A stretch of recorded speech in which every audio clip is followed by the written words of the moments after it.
قاری محمد طیب قاسمی کے YouTube channel کو سبسکرائب کیجیے اور امن کے پیغام کو پھیلانے میں ہماری مدد کیجیے اور نیچے دیے گئے ہوئے بیل آئیکن کو کلک کریں تاکہ ہر آنے والی نئی ویڈیو آپ کو براہ راست مل سکے۔ اور یہ آج کے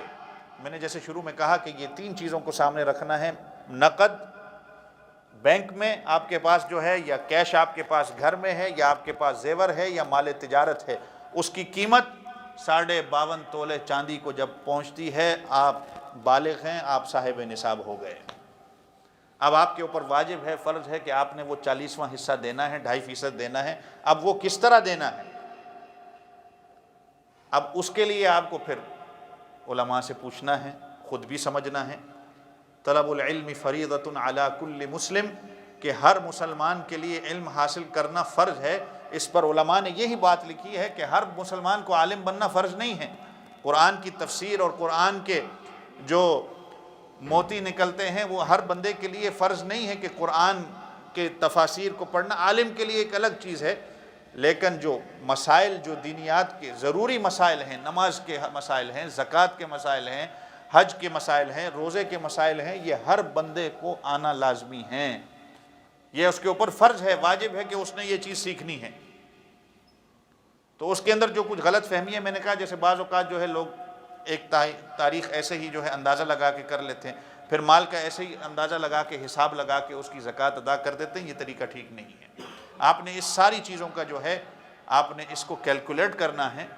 اور اس کیلکولیٹ کرنے کے بعد آپ سمجھیں کہ اللہ نے مجھے یہ زکوٰۃ کا جو معنی ہی، اس کا لغوی معنی ہی یہی ہے کہ یہ آپ کے مال کو پاک کرنے کے لیے ہے، آپ کے مال کی جو میل اور کچیل ہے اس کو دور کرنے کے لیے ہے۔ اس کے اوپر سانپ بن کے بیٹھنا نہیں ہے، کنجوس۔ یہ تو اللہ نے، اس لیے علماء کہتے ہیں کہ جو یہ کنجوس بندہ جو ہوتا ہے نا، اللہ نے اس کے لیے یہ زکوٰۃ رکھی ہے اس لیے کہ اس کے اندر سے مال کی محبت ختم ہو جائے، تاکہ وہ اللہ کے راستے میں دینے والا بن جائے۔ اور یہی میں بات پچھلے سے کئی جمعہ پہلے بھی بیان کر رہا تھا کہ صدقہ خیرات اور یہ زکوٰۃ قیامت والے دن عرش کا سایہ اس کو بھی نصیب ہوگا جو اپنے دائیں ہاتھ سے دیتا ہے اور اس کے بائیں ہاتھ کو پتہ نہیں کہ اس کو اللہ کے عرش کا سایہ نصیب ہوگا۔ اس کا مطلب کیا ہے کہ وہ کسی اور سے ذکر نہیں کرتا۔ یہ نہیں کہ میں آج 10 روپے دوں اور میں پھر اس کے لیے سیلفی بناؤں اور اس کو فیس بک پہ ڈالوں اور اس کو جو ہے میں لوگوں کو دکھا کے دوں کہ میں نے یہ اللہ کی راہ میں، جو آج طریقہ کار ہے کہ 10 روپے بھی اگر کوئی اللہ کے راستے میں آج دے رہا ہے تو وہ فوٹو نکال کے اس کا فیس بک پہ ڈالتا ہے پہلے۔ یہ طریقہ کار نہیں ہے اس کا کہ وہ دائیں ہاتھ سے دے، اس کے بائیں ہاتھ کو پتہ ہی نہیں۔ اس کا مطلب یہی ہے کہ وہ کسی سے ذکر ہی نہ کرے، یہ اس کا اور اللہ کے ساتھ تعلق ہے۔ تو بھائی زکوٰۃ کے، نماز کے یہ مسائل سیکھیں گے کہ نہیں سیکھیں گے؟ اس ہاتھ کھڑے کر کے کہیں یہ سیکھنا ہے کہ نہیں سیکھنا؟ اس کو سیکھنا ہے آپ نے۔ میں نے پچھلے جمعے بھی یہ بات کی کہ اوقات زندگی بہت قیمتی ہے۔ آج جس طرح ہر چیز کی ایکسپائری ڈیٹ ہے، میں نے مثال دے کے بھی آپ کو کہا تھا کہ گورنمنٹ نے بھی آپ کو جو یہ واؤچر دیا ہے نا، اس کی بھی ایک ایکسپائری ڈیٹ ہے، یہ کب ختم ہو جائے گی، بلکہ ختم ہونے والی ہے۔ اب وہ ختم ہونے والی ہے، اب ہر بندہ جو ہے وہ فکر میں لگ رہا ہے کہ بس جو ہے میں اس سے پہلے اس کو کہیں خرچ کر لوں۔ میری اور آپ کی زندگی بھی ایک دن ایسے ہی ایکسپائر ہو جانی ہے۔ اس سے پہلے کہ اپنے یہ مسائل تو میں سیدھے کر کے جاؤں، سارے مسائل یہ میرے علم میں ہوں۔ یہ نہیں کہ مولوی صاحب بس فون کر دیا جی مولوی صاحب جمعے میں آپ نے بس یہ نماز کے مسائل بیان کر دینا ہے۔ ایک ہمارا ساتھی ہے وہ فون کر کے کہہ دیتا ہے کہ جی آپ نے جو ہے نا اگلے جمعے جو ہے نا یہ ان مسائل پہ آپ نے بات کر دینی ہے تو بس میں سمجھ جاؤں گا سارا کچھ۔ اور بھائی 1 گھنٹے بعد ہی میں آپ سے پوچھوں گا میں نے کیا کیا، یہاں سے آپ جائیں گے نا میں پوچھوں گا میں نے کیا بات کی ہے۔ وہ جی مولوی تو کم ہے بولنا، اس کا تو جمعے والے دن کام ہی ہوتا ہے بولنا۔ حضرت مولانا طارق جمیل صاحب کے 3-3 4-4 گھنٹے کے بیان بھی آپ کو مل جائیں گے۔ 3-3 4-4 گھنٹے بولنا کوئی آسان بات ہے، لیکن وہ 3-3 4-4 گھنٹے آپ پوچھو کسی سے کہ انہوں نے کیا بات کی ہے، کوئی اللہ ایک بندہ ہوگا جو بتا سکے گا کہ مولانا نے بات کیا کی تھی اس کے اندر۔ تو خیر علماء، میں نے پچھلے جمعے بھی یہ بات کی تھی کہ علماء سے جب پوچھنا بھی ہے تو اس کا بھی ایک طریقہ کار ہے۔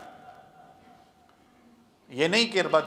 رات کے کسی وقت بھی فون کر دیا کہ مجھے یہ مسئلہ آ گیا۔ جیسے وہ میں نے کہا تھا کہ مفتی تقی صاحب کو کسی نے فون کیا رات کے 2 بجے اور فون کر کے کیا پوچھتا ہے کہ جی اصحاب کہف کے کتے کا رنگ کیا تھا۔ رات کے 2 بجے علماء کو ایسی تکلیف دینا، کوئی ایمرجنسی کوئی معاملہ ہوتا ہے کسی کا تو وہ بھی پہلے میسج کر کے یا وہاں بیٹھے ہوئے ہیں اگر علماء بزرگ بیٹھے ہوئے ہیں، بڑے بزرگ بیٹھے ہوئے ہیں، اپنی بات نہیں میں کرتا، میں تو آپ کا بھائی اور دوست ہوں، مجھے آپ کسی بھی وقت فون کر سکتے ہیں، تو علماء کی بات جو ہے وہ بزرگوں کی بات جو ہے آپ ان کے سے وقت لیں اور پہلے پوچھیں کہ میں آپ سے، اگر آپ کے پاس ٹائم ہے، ان کے پاس سارا دن لوگوں کے اور بھی مسائل آتے ہیں،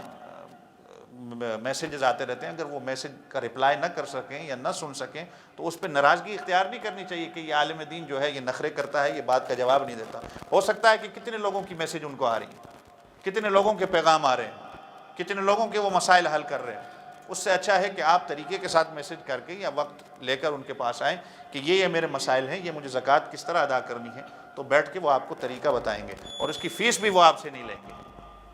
میں نے جیسے پچھلے جو میں کہا تھا کہ وکیل اور ڈاکٹر اس طرح نہیں کرتا، وکیل کہتا ہے کہ پہلے میرے دفتر پہ آؤ، پہلے ایک فیس رکھو، اس کے بعد آپ کو میں ایڈوائز دوں گا۔ ڈاکٹر بھی کہتا ہے پہلے کنسلٹیشن فی الگ ہے $1000 $800، اس کے بعد دوائی کی الگ فیس ہے، پہلے بیماری کو جو کنسلٹ کرنا ہے وہ یہ بتانا پڑے گا، وہ اگر آپ دوائی نہ بھی لیں وہ آپ کو $1000 اس کو دینا ہی پڑے گا۔